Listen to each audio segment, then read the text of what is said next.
দুর্গাপূজা উপলক্ষে ভারতে ৩,০০০ টন ইলিশ রপ্তানির সিদ্ধান্ত নিয়েছে সরকার। বাণিজ্য মন্ত্রণালয় থেকে এ বিষয়ে একটি নির্দেশনা জারি করা হয়েছে। শনিবার ২১শে সেপ্টেম্বর বাণিজ্য মন্ত্রণালয়ের রপ্তানি ২ শাখা থেকে একটি বিজ্ঞপ্তি প্রকাশ করা হয়। এতে বলা হয়েছে, আসন্ন দুর্গাপূজা উপলক্ষে ভারতে ৩,০০০ টন ইলিশ মাছ রপ্তানির অনুমোদন দিয়েছে বাণিজ্য মন্ত্রণালয়।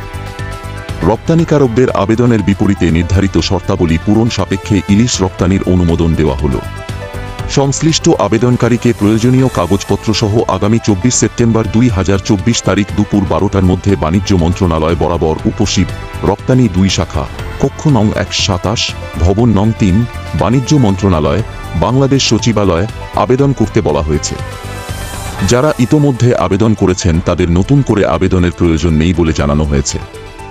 সম্প্রতি বাংলাদেশের পক্ষ থেকে এবার দুর্গাপূজায় ইলিশ দেওয়া হবে না বলে ইঙ্গিত দেওয়া হয়।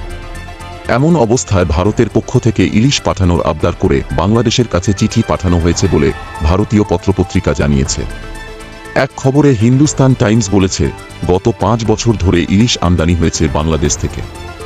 এবারও সেই রীতি মেনে ভারতে ইলিশ পাঠানোর জন্য বাংলাদেশ সরকারের উপদেষ্টা তৌহিদ হোসেনের কাছে আবেদন করেছে ফিশ ইম্পোর্টার্স অ্যাসোসিয়েশন।